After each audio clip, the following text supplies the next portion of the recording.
only wanted to come closer.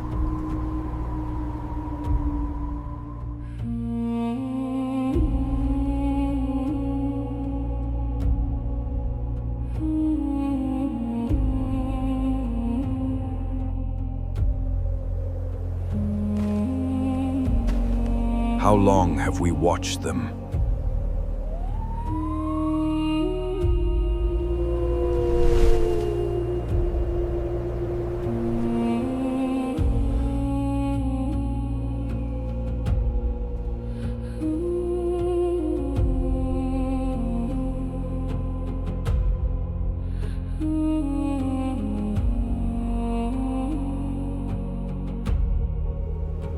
Swear with me, so that none of us turns back.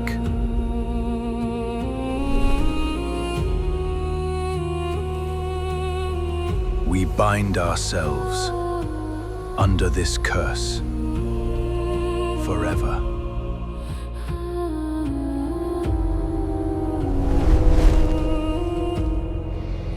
The decision is made.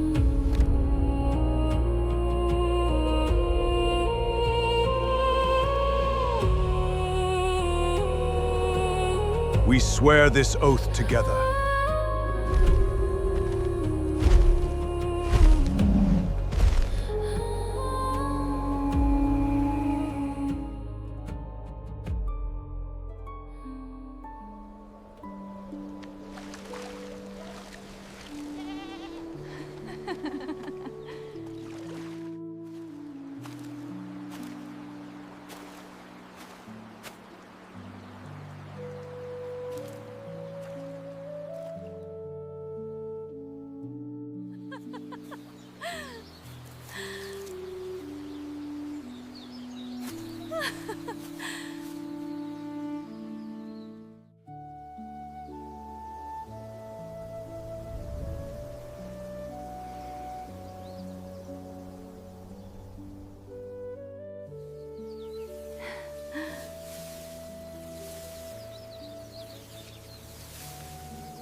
What have we done?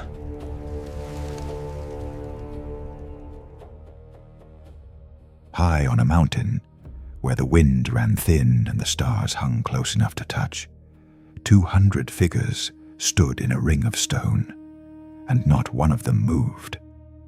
They were not men.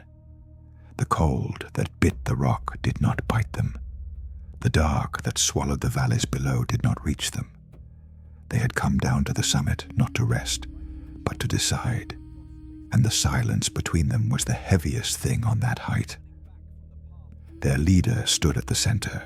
According to ancient accounts kept outside the canon, his name carried fear among his own kind. Yet on this night, even he hesitated. His eyes went to the dark slopes beneath them, to the small fires of the world of men flickering far below like fallen sparks. He had watched those fires for a long time. He had wanted for a long time to come closer to them. And now that the moment stood in front of him, he understood that to cross this line was to cross it forever, One of the others sensed the hesitation. He stepped forward, and the rest turned with him, and the circle drew tighter. There was no joy in their faces. There was no triumph.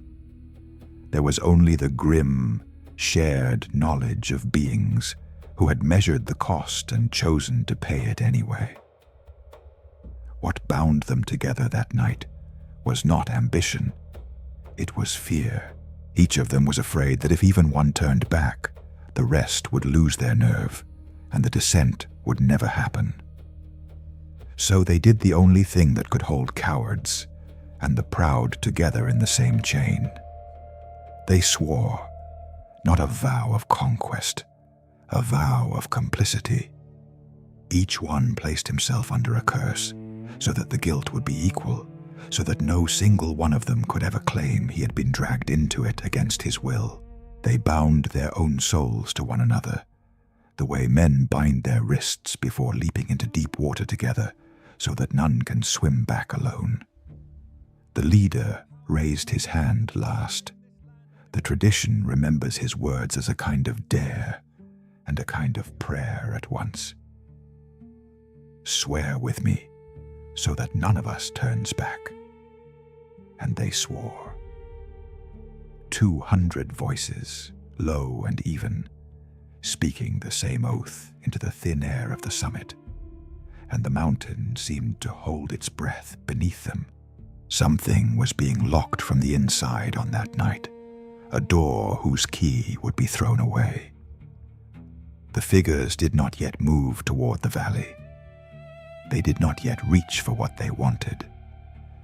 They only stood, sealed to one another, knowing the descent was now as certain as a stone already falling. The heaven they had belonged to had been shut behind them, not by judgment, but by their own hands. All that remained was the long step down. What no one on that summit could have known, not even the leader who had wanted it most, was what kind of world they were about to fall into, and how good that world had been before they touched it. To understand the ruin, one must first see the garden. A word before the descent. The Bible does not hand us every detail of what happened on that mountain. It gives us the shape of it and leaves much of the rest in silence. What fills that silence here comes from old accounts, kept outside the canon. And this telling will keep the two apart, holding to what Scripture says as the ground, and naming the rest as the echo it is. Enough is given to understand. The rest is offered, not insisted upon. The earth in those days was young. Not young the way a child is young, soft and unfinished, but young the way the morning is young, full and clean and waiting. In the days that the old records place in the time of Jared, the children of men had begun to multiply across the face of the ground, and the world spread out wide and green and uncrowded beneath an open sky. There were rivers that no one had yet learned to fear. There were valleys thick with grain that bent in the wind like a single living thing. Herds moved across the plains, and smoke rose straight from the cooking fires of small settlements. And at night, the people gathered and told the stories they had received from their fathers.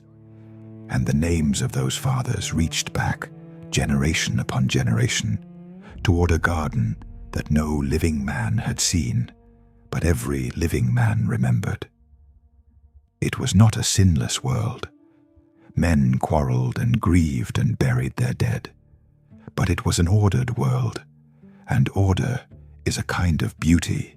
There was a rhythm to it, seed time and harvest, birth and age, the long, patient turning of a creation that still knew its place beneath its maker. And above it all, the watchers watched. They had been set over the world as guardians. That was their charge, to observe, to keep, to serve the order they had been given. In the beginning, they did exactly that. They stood at the edges of the world like sentinels along a wall, and they took no part in the small dramas of the people below. They were not made for the valley. They were made for the height. But watching is a dangerous thing to do for too long, when the thing being watched is beautiful, and the one who watches is forbidden to touch it. It began, the tradition holds, as fascination. A guardian would linger a little longer over a single settlement. He would learn the faces. He would follow the daughters of men as they carried water in the cool of the morning, as they sang at the loom, as they laughed in a way that nothing in the high, cold places of heaven had ever taught him to laugh. What had been duty became attention. What had been attention became hunger. The crack did not open all at once. That is the terrible patience of corruption. It is never an explosion at the start. It is a thin line in the stone, so fine that a hand could run across it and feel nothing, widening by a hair with every passing season. The guardians told themselves they were only admiring the work of the Creator. They told themselves that to want what is beautiful is not the same as to take it. They told themselves a great many things, the way the proud always do, in the long quiet before the fall. And the world it would fall upon had no defense against it, because the world did not even know it was in danger. The people of those settlements lived inside a kindness they had never been taught to question. The ground gave its harvest. The seasons kept their promises. A man could raise his children and bury his father and trust that the order he had received would be the order he passed on. They had no walls high enough to keep out a thing that came from above, and no reason to build them. For the Watchers had always been a comfort on the horizon, and never a threat. That trust, so good and so blind, was the open gate the corruption needed. Innocence is only a strength when something stands guard over it. And the guardians themselves had become the danger. And the world went on beneath them, green and unsuspecting. The harvests came in. The children were born. No one in the valleys looked up and saw the change in the eyes that watched them. No one knew that the danger to that whole ordered world was not coming from some enemy beyond its borders. It was leaning over its walls from above, and it had already decided to come down. The eye had fallen long before the feet ever touched the ground. Then the night came, when the Watchers kept their oath. They descended onto the high places first, onto the shoulders of the great mountain, and the earth knew them before the men did. The ground shuddered under weight it had never been made to carry. Where they walked, the air bent strangely, as if the world itself recoiled from feet that had no right to press upon it. They came down radiant and terrible and beautiful, and the night where they landed was never quite dark again. The first men who saw them could not name what they were seeing. There were forms moving along the ridgelines that were too tall, too bright, too still. The Watchers did not come as armies. They came as wonders, and wonder, in a heart that has never been warned, opens every door. They took wives from among the daughters of men, exactly as they had sworn on the summit they would. What heaven had kept hidden for ages spilled now into the world of flesh, and the boundary that had separated the seen from the unseen was torn like cloth. It is hard to overstate how strange that first season must have been for the people of the valleys. For all their lives, the Watchers had been a thing glimpsed at the edge of vision, a brightness on a far ridge, a presence felt more than seen. Now those presences walked the streets of the settlements. They sat at the fires. They spoke, and their voices carried a music that no human throat could make. And they looked upon the daughters of men with an attention that flattered before it consumed. To be chosen by such a being felt at first like being lifted above the ordinary run of mortal life. No one stopped to ask what it cost to be lifted by hands that had broken an oath to reach them. The proud beings who had once stood as guardians now walked among the people as lords, and the people, dazzled, made room for them. But it was not only their presence that poisoned the world. It was what they brought with them, for the Watchers did not come empty-handed. The old accounts, preserved outside the canon, say they carried down the secrets of heaven and laid them at the feet of men like gifts. They taught the making of weapons, blades, and the working of metal into instruments of war that the earth had never tasted. They taught charms and signs, the reading of the heavens, the cutting of roots, and the mixing of things that could heal and could kill. They taught the daughters of men to paint their faces and adorn their bodies, and they taught the sons of men to forge and to kill more cleverly than they had ever killed before. Each gift came wrapped as a kindness. Here was knowledge that would make them stronger.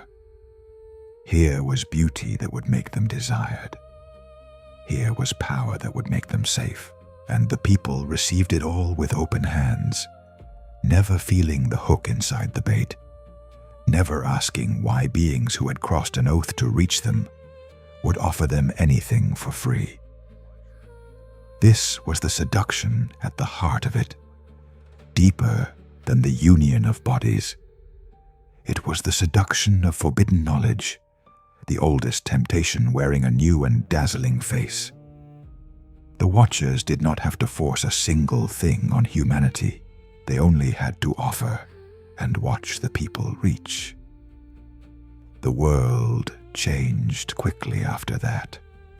A village that learned to forge a sword did not stay a village of farmers for long. Skills that had been the slow inheritance of generations were poured out in a single lifetime, and men used them the way children use fire, without the wisdom that should have come first. The radiant strangers had cracked open the storehouse of heaven and let it flood the ground, and the ground was not ready. The Watchers had wanted to come closer to the warmth of those small, flickering fires they had studied for so long. Now they stood in the middle of them, and out of the impossible unions they had sworn to make, something was already stirring in the wombs of the daughters of men, something that neither heaven above nor the earth below had ever seen, and that neither one would be able to control. The gift had been given. Now the gift would grow up.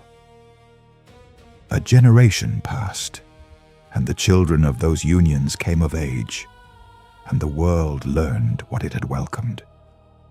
They were called the Nephilim.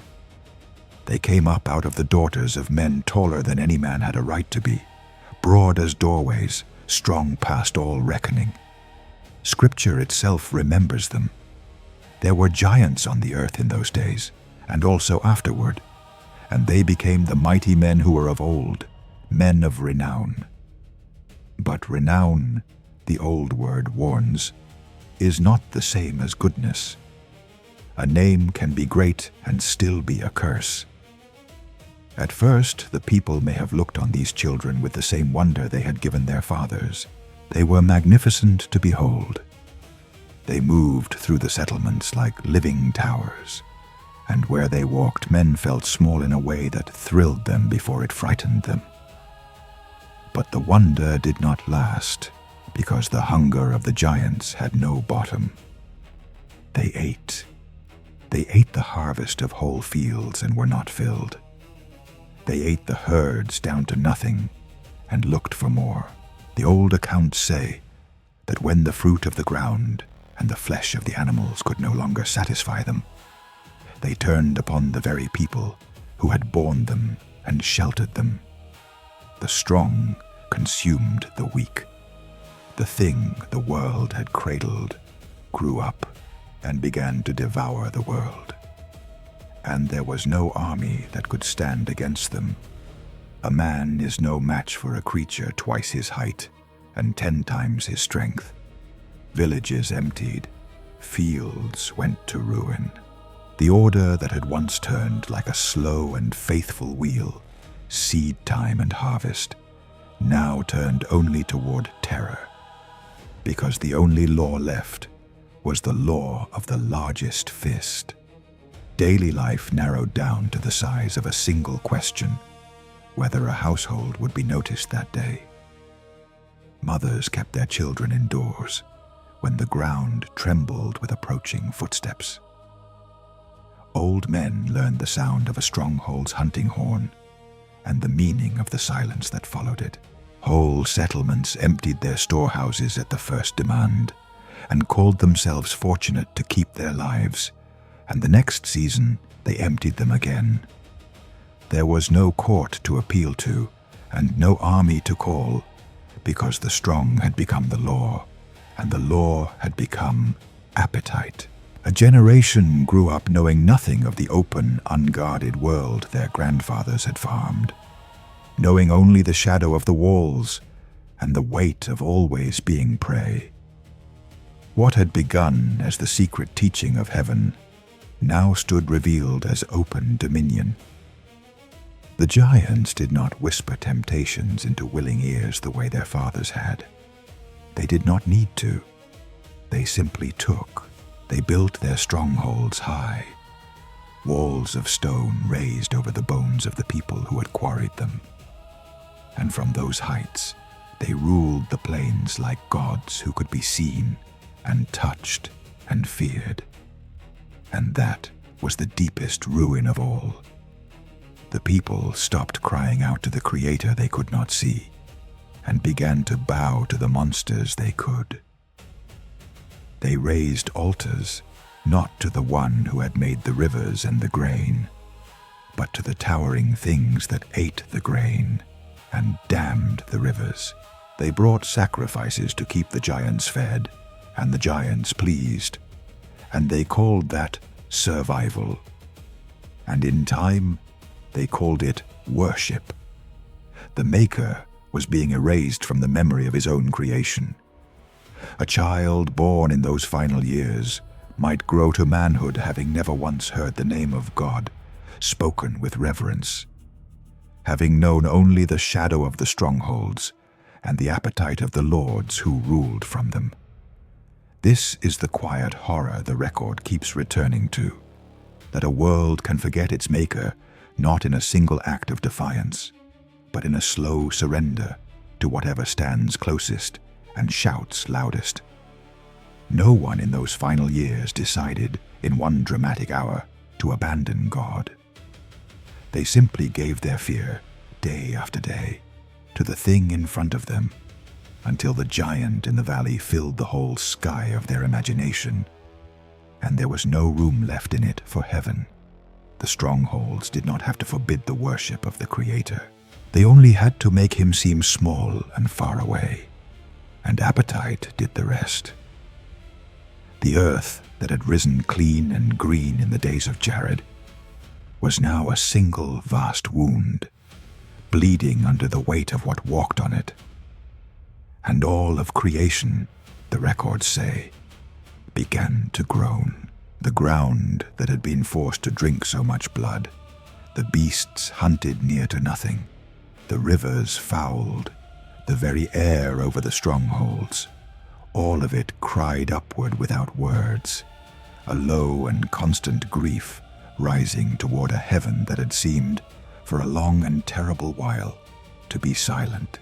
But heaven was not silent, and in the middle of that drowning world, one man was about to hear the groan of creation for exactly what it was, and to answer it with his own voice and to walk straight into the strongholds with nothing in his hands but a word.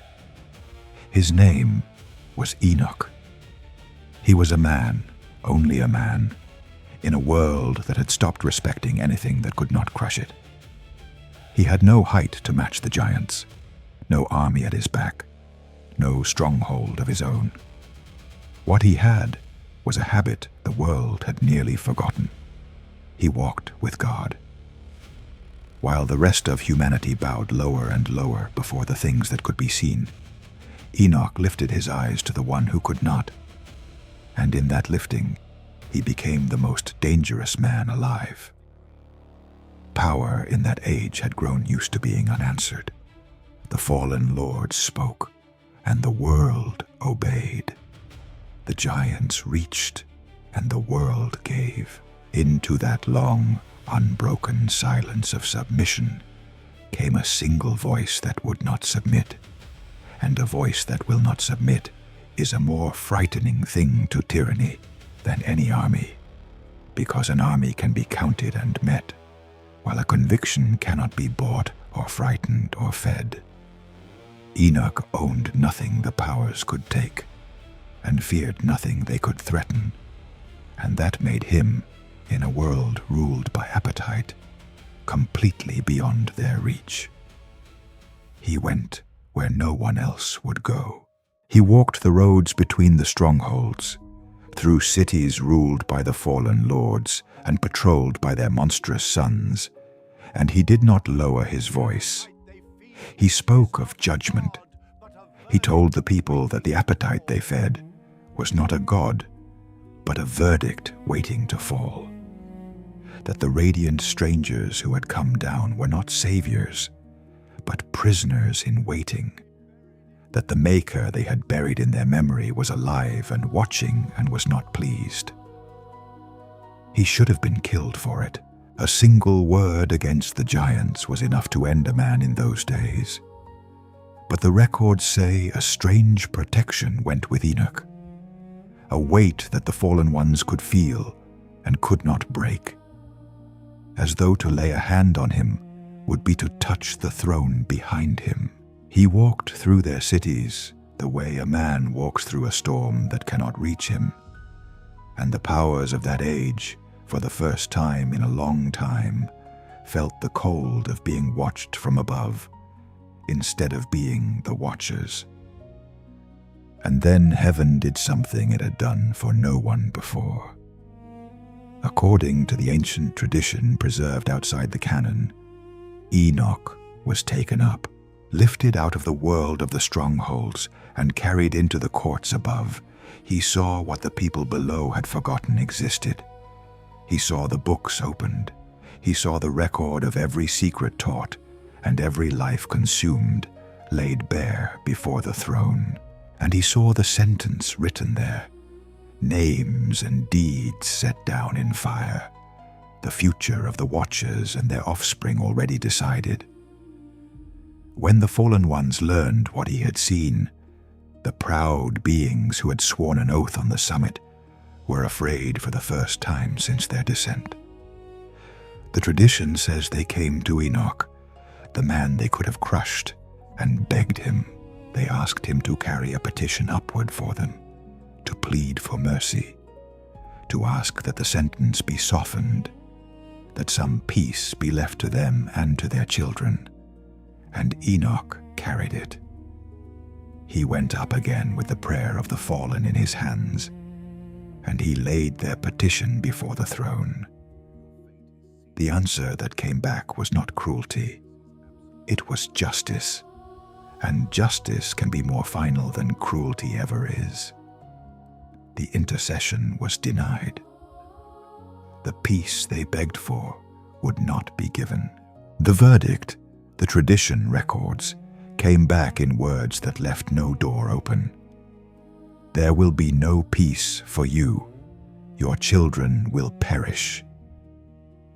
What happened in that exchange was not a tragedy of fate. It was the closing of an account that the Watchers themselves had opened on the summit, with their own oath, in their own voices. They had sworn that none of them would turn back, and heaven had simply held them to it. The mercy they refused to give the world was now the mercy they would not receive. The sentence was sealed, and a sealed sentence in the courts of God does not bend, no matter how mighty the ones who beg against it. The patience of heaven had not failed. It had only, at last, run out. Enoch came down from the height, carrying a thing heavier than any stone the giants ever lifted. He carried the certainty of the end, and he himself would not stay to see it fall, for the records say that he was not, because God took him, walking out of the corrupted world the same quiet way he had walked through it, upward, with the one he had never stopped following. Heaven had already written the final word. All that remained was to find a single heart still worthy of surviving it. There was such a heart, and it belonged to a man named Noah. He was nothing like Enoch in his calling, and nothing at all like the giants who ruled the world. He had no visions to carry between heaven and earth, no fire of prophecy that made the strongholds tremble. He had a family and a trade, and a stubborn, unfashionable faithfulness in a generation that had made faithfulness a joke. In a world that bowed to appetite, Noah simply kept walking with God, the way his ancestor had, quietly, daily, without an audience. And one day God spoke to him and told him what was coming, and told him to build. What God asked was absurd by every measure the world still used. Build a vessel of wood, enormous beyond reason, far from any sea large enough to float it. Build it against a disaster no one had ever seen, in a climate that gave no sign of it. Fill it with the animals of the earth. He was to stake his own life and the lives of his sons and their wives on the word of a God that the whole world had agreed to forget. Noah did not argue. That is the quiet scandal at the center of his story. He did not bargain or delay or ask for a sign. He took up the wood and began. The work was slow, and it was public, and it was mocked. Year after year, the great hull rose on the dry ground, rib by rib, plank by plank, a mountain of timber growing in plain sight of a people who had no category for what they were watching. They came to look. They came to laugh. They lined the slopes to point at the old man and his sons sweating over a ship in a land with no flood. And they went home and told the joke at their tables. And the next morning Noah picked up his tools and built again. There is a particular loneliness in being the only one who believes a warning, and Noah carried it for longer than most men carry anything. His neighbors did not merely disbelieve him. They built their whole sense of the world on his being wrong, and every clear morning was to them fresh proof that the old man had wasted his life. His sons grew up under that mockery and kept hammering beside him anyway. The years stacked up like the planks, slow and heavy and unrewarded, and still no cloud gathered, and still he did not stop. It would have been easier to be a prophet who saw fire fall the next day. It is a far harder faith that obeys for years on end with nothing to show for it but a half-built ship and the laughter of the whole world. The contrast was its own kind of sermon, though Noah preached no words that the records dwell upon. On one side of the world stood the strongholds of the giants, raised in a single brutal generation by the strength of monsters and the blood of slaves. On the other side rose this single ungainly vessel, raised over many years by the calloused hands of one ordinary family who believed a promise no one else would believe. One was built on force, one was built on faith, and only one of them was going to be standing when the water came. The glory of the Lord, the tradition holds, drew near to that work as it neared completion, a presence that came down like fire and did not burn, a weight of holiness settling over the ark and the family who had built it. And the animals came, not driven, not hunted, not caged by men, but moving across the land in pairs toward the open door, gathered by a command no human ear could hear, until the vessel that the world had laughed at stood full of breathing life. Then Noah and his family went in, and the door of the ark was shut. The text is careful about who closed it. Noah did not seal himself inside. It was the Lord who shut him in. The same hand that had spoken the warning now closed the only way of escape. And in the closing of that door, the long age of patience came to its end. Every man and woman still on the slopes, every mocker, every worshipper of giants, every soul who had been offered the same warning and had chosen the joke, stood now on the wrong side of a door that no human hand had shut and no human hand would open. For 7 days, the records say, nothing happened. The ark sat sealed and full on the dry ground, and the world went on laughing, and the sky stayed clear. It was the last mercy and the last silence.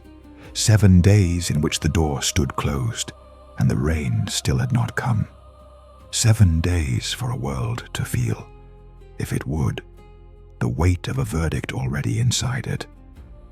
But while the earth waited for the water, the verdict was already being carried out somewhere the people could not see. The sentence Enoch had brought down was not for the giants alone. It was for the watchers who had fathered them. And before the deep ever broke open, the executors of heaven were already on their feet before the throne.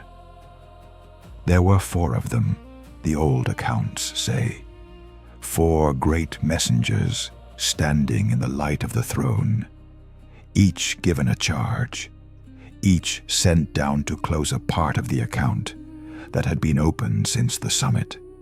One was sent to the offspring, to sow ruin among the giants themselves, to set the mighty against the mighty, so that they would turn their monstrous strength upon one another. And it began, brother stronghold against brother stronghold, the lords of the earth tearing into their own kind, the very strength that had made them unbeatable now driving them to destroy each other. The thing that no human army could topple began at the touch of heaven to topple from within. Another was sent to the leader of the fallen, the one who had stood at the center of the ring and dared the others to swear. The tradition tells it without mercy. He was seized and bound, dragged down through the sharp stones of the earth into a place of darkness and fire. And there he was sealed, shut into the deep beneath the world, to be held in chains until a far-off day of judgment. The radiant being who had descended in glory onto the summit was buried in the dark by the same heaven he had abandoned, and the door of his prison, like the door of the ark, was shut from the outside. The others went out to bind the rest, to chain the watchers in the valleys beneath the earth, to gather the proud sentinels who had crossed their oath and lock them away from the light they had betrayed. The beings who had taught the world to forge chains were themselves put in chains. The ones who had cracked open the storehouse of heaven were sealed into the storehouse of judgment. And here, in the cold execution of that ancient sentence, the truth of the whole long story stood plainly revealed. What happened to the watchers was not bad fortune. It was not the random cruelty of an angry sky. It was a verdict, carried out to the letter, in a court they had been warned of and had chosen to ignore. justice delayed across long generations is still justice, and when at last it moves, it does not rush, and it does not relent. The account opened on the summit was being closed, line by line, exactly as it had been written, and not one of the powers that had laughed at heaven could lift a hand to stop it. The masters were chained. The teachers were sealed in the dark. All that remained was to wash away the work they had left behind in the flesh of the world. The verdict against the spirits was finished. The verdict against the bodies was about to fall from the sky. And heaven opened its floodgates. On the seventh day, the deep broke open. The records are exact and they are terrible. It was not only rain. The fountains of the great deep were split apart from below, and the windows of heaven were thrown open from above, and the world was crushed between two seas, one rising from beneath its feet, and one falling from over its head. The first water came not as drops, but as a wound. Somewhere out in the corrupted plains, the ground tore, and the deep that had been locked under the world since its making roared up into the light. Then the sky, clear for so long that men had forgotten it could do anything else, split like a blade from one horizon to the other, and the rain came down in a weight that was not weather, but war. The people who had laughed at the ark did not laugh now. They ran, they climbed, and the giants, the towering lords who had ruled the earth by their height, did the thing their pride had taught them to do. They climbed highest of all. They went up the slopes, up the walls of their own strongholds, up to the summits where they had always looked down on a world too small to touch them. They trusted their stature as they had trusted it their whole lives, certain that whatever drowned the small could never reach the great. But water does not respect height. The deep climbed the mountains faster than the giants could. The strongholds raised over the bones of slaves filled and fell. The summits that had been thrones went under like stones. One of the great ones, the tradition imagines, threw himself into the rising sea and tried to swim, beating the water with arms that could have crushed any man alive. And the water did not feel his strength at all.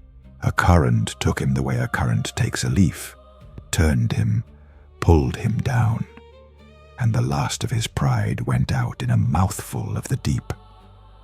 The strength that had ruled the world was being unmade by the one thing it had never thought to fight. There was no sword to swing at the sea.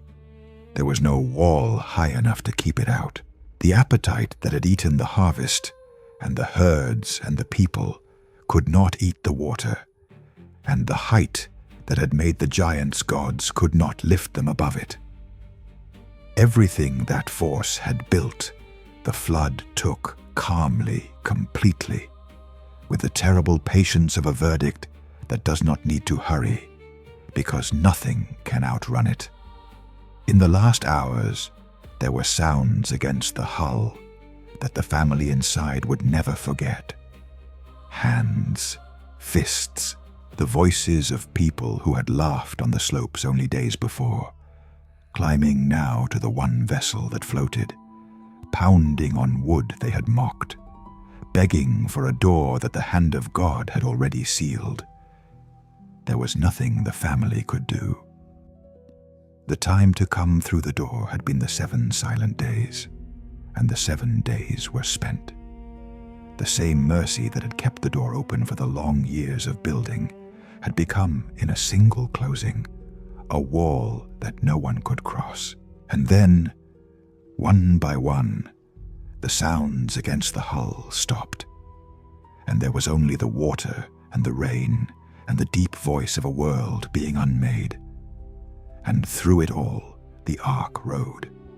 It had no rudder and no sail. It was a box of wood and faith, lifted off the dry ground by the very flood that was destroying the world, and it floated. While the strongholds sank, the laughed-at vessel rose. While the mighty men of renown went down into the dark of the deep, the ordinary family that had believed a promise was carried up on the surface of the judgment, sealed in by the hand of God, untouched by the chaos a finger's breadth beyond the wood. For 40 days the water rose, and then for long weeks more it stood, until every high hill under the whole sky was covered, until there was nothing left of the world, of the giants, but a grey and endless sea. The fountains and the windows closed. The rain stopped, and a silence fell over the face of the waters, deeper than any silence the earth had known since its making, the silence of a world wiped clean. It looked from the deck of that single floating vessel like the end. The strongholds were gone. The lords of force were drowned. The corruption that had begun with an oath on a mountaintop had been answered with a sea that swallowed every mountaintop there was. Surely anyone watching would have said, "Surely now it is finished. Surely the shadow that came down from heaven has been buried under the deep forever." But the deep does not always keep what it takes. And in regions the rising water had touched, and the falling water would leave behind, not every echo of that ancient rebellion had gone silent. The world was about to be reborn. And so, against every expectation, was the shadow. The waters went down at last, and the ark came to rest on the mountains of Ararat, and a door that had been shut by the hand of God was opened again by the hand of a man. Noah stepped out into a world rinsed down to bare stone and new mud, an earth scoured of every stronghold and every giant and every altar, razed to the things that walked too tall. It was a second beginning. It even looked like a kind of garden again, quiet and clean and waiting. He built an altar. He gave thanks. And God answered with a promise and a sign. He set his bow in the clouds, a ribbon of color arched over the washed world, and he swore that never again would the waters rise to drown all flesh. The arc of that bow over the new earth was meant to be the period at the end of the long, dark sentence. The war was over. The corruption was gone. The sons of Noah went out and were fruitful and filled the earth. And for a while it must have seemed that the story of the giants had been closed and sealed under the deep, a horror finished, a chapter that would never be reopened. And then, generations later, the sacred text does a thing that should stop the breath of anyone reading carefully. It mentions them again. Long after the flood that was supposed to have erased them, in the lands the children of Noah's children came to settle, the old names begin to surface once more. The spies sent into Canaan come back pale, speaking of a people of enormous size, and they say a thing that should have been impossible. They say there were giants there, the descendants of Enoch, and that beside them the spies felt like grasshoppers. The records name them across the territories. The Anakim, the Rephaim, the Emim, the Zamzumim. Peoples of extraordinary stature, scattered through the very lands God had promised to his people, walking the earth long after the deep was supposed to have closed over the last of them. How?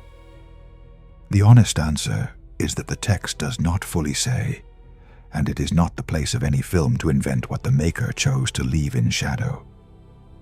Scripture is clear that all flesh outside the ark perished in the flood, so the giants who appear afterward are not simply the old ones who somehow swam.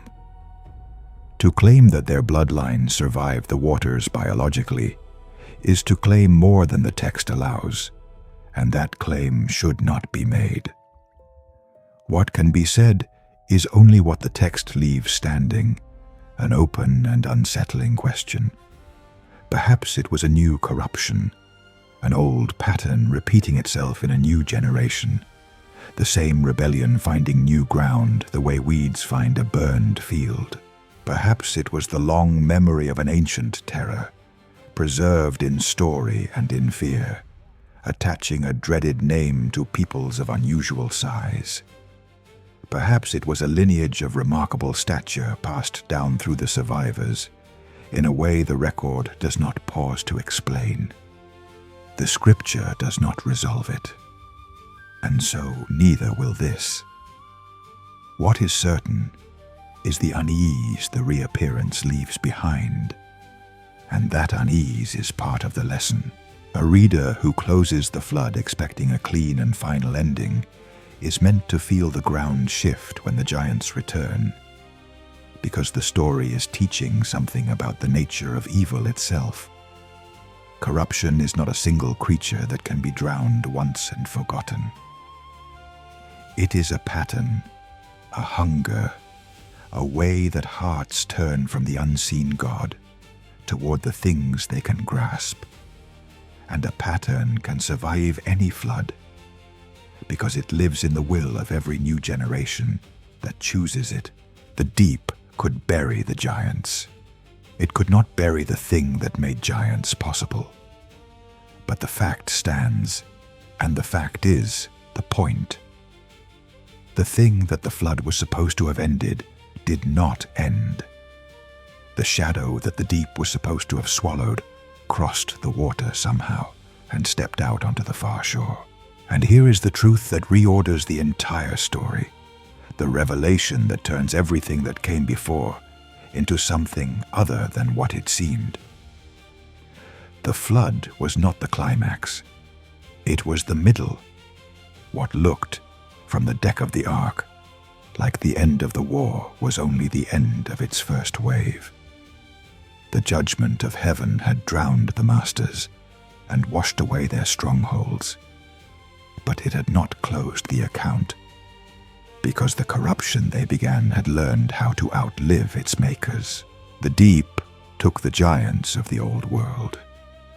It did not take what made them possible, and so the war that began in heaven, with an oath on a summit, came down out of the realm of watchers and fallen lords and settled this time into the flesh of ordinary men, into the borders of a promised land, into a fight that would now be waged not by archangels with chains of fire, but by shepherds and kings with faith and stone.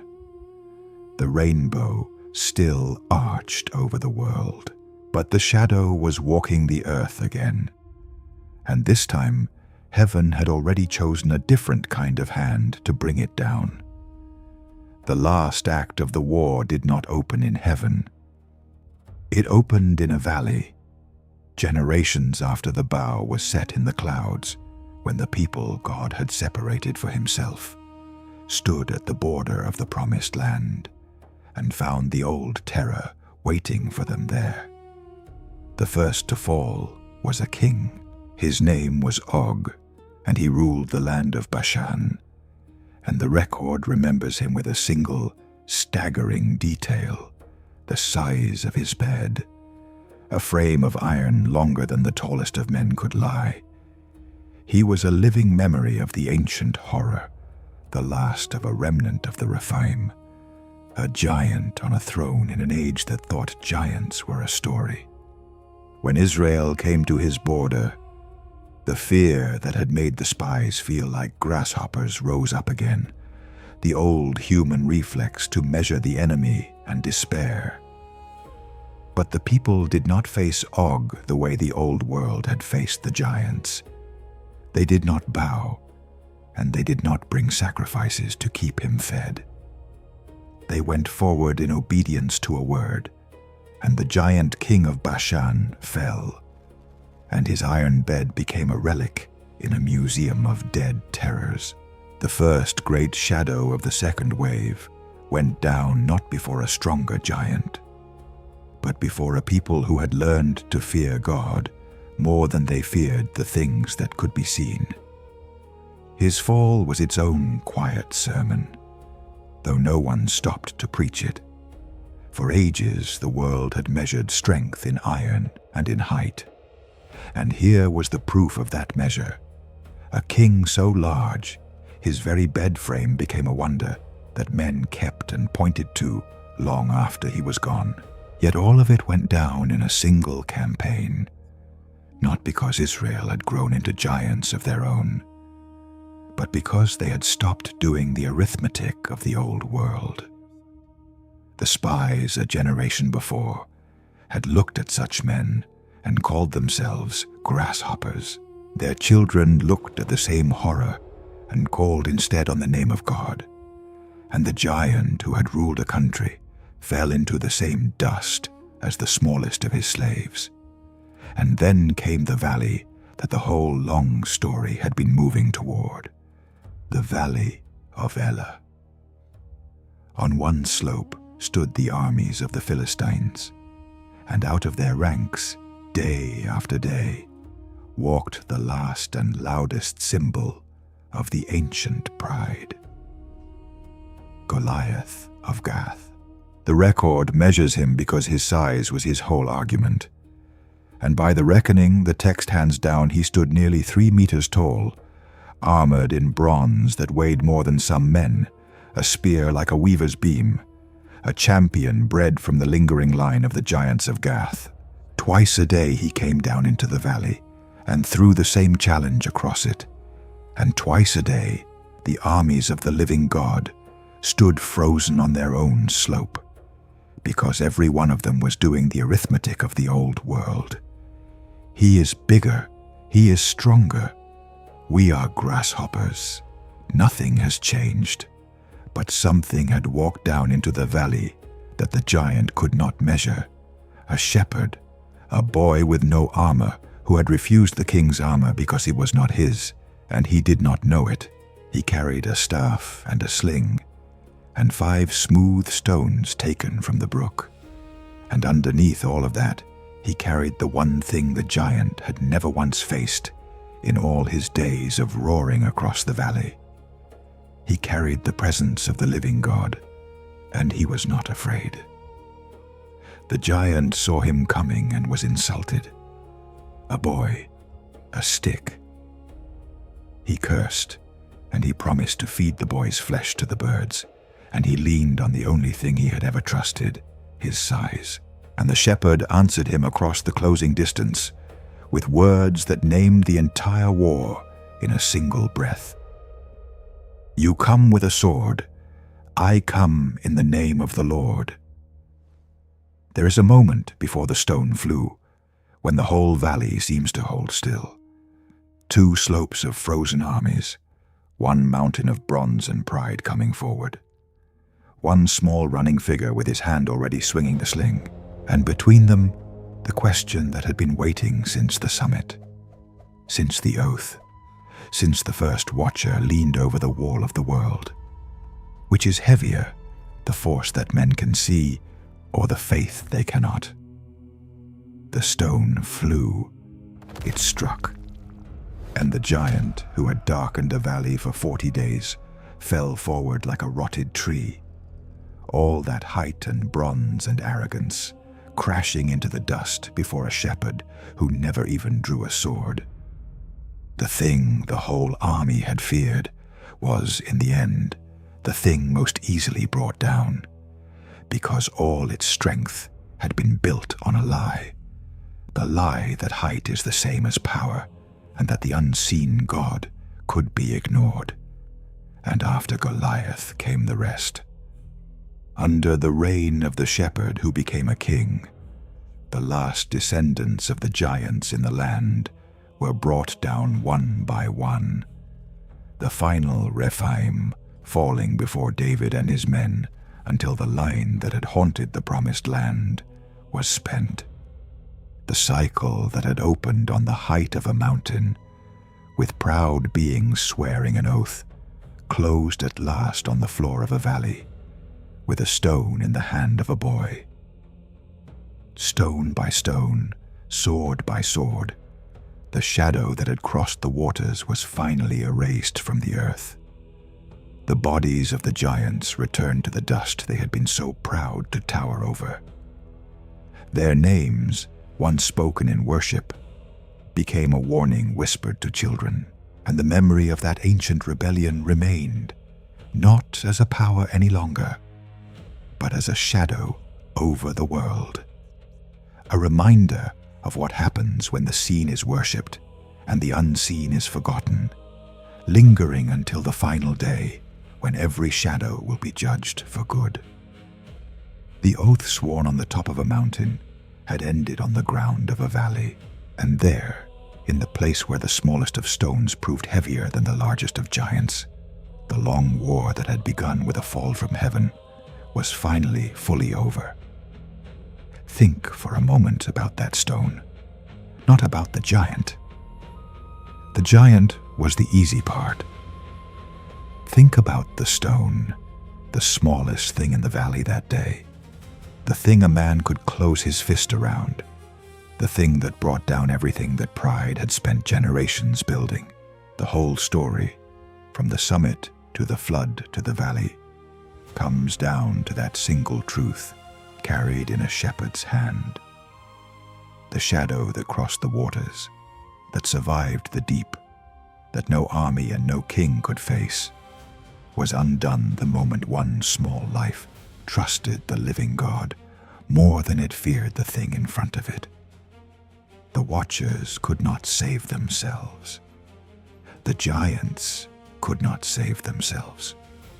All the knowledge of heaven, all the strength of the deep, all the height of the strongholds, none of it could lift a single one of them above the verdict that fell. They reached for everything that could be seen, and not one of those things could hold them up when the water came. But there is one who can hold you up, and he is the one the whole world keeps forgetting and the whole story keeps pointing to. The same God whose presence walked into the valley in the heart of a shepherd is reaching for you now, not with a flood and not with a sword, but with an open hand. And the strength he asks of you is not the strength of a giant. It is the smallness of a stone. It is the willingness to stop trusting what you can see, the things you have built to keep yourself safe, and to trust instead the only one who can carry you through the deep. If your heart is stirred right now, do not wait for the water to teach you what the giants learned too late. You can answer him where you sit with a single honest prayer and mean it. Say it to him now. Lord Jesus, I give my life to you. There is no other Savior but you. There is no ritual to perform first, no worthiness to earn, no height you must reach before he will receive you. There is only a life that finally stops reaching for the things that drown and reaches instead for the hand that saves. Give your life to him, not to a feeling and not to a religion, but to the living Christ who walked out of the deep of death itself with the shadow broken beneath his feet. He is the only Savior. He has always been the only Savior, and the smallest stone of faith placed in his hand today is heavier than every giant the world will ever raise against you. I heard the old man building in the rain that never came. I laughed along the hillside. I never learned his name. I thought that I was stronger than the warning in the sky. I built my walls so high. I built my walls so high. But the door I left wide open is the door I cannot reach. Now I'm standing on the outside with the water at my feet. Let me in, let me in. I was wrong all along. Let me in, let me in. Before the water, Lord, take me home.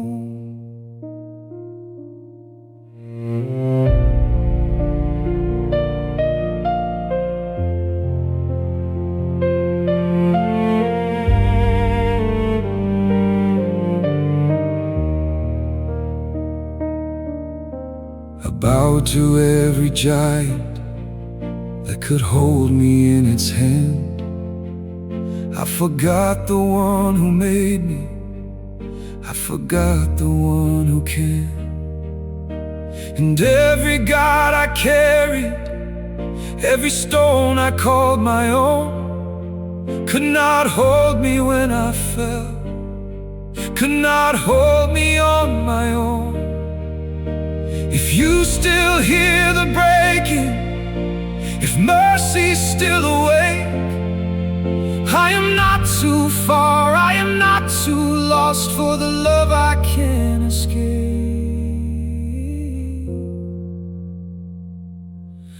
Let me in,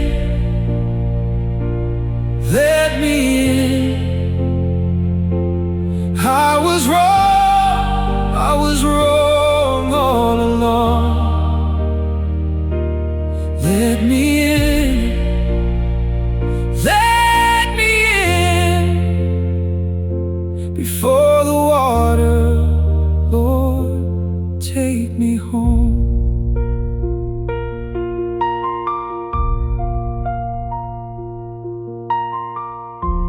The smallest prayer inside the deepest dark.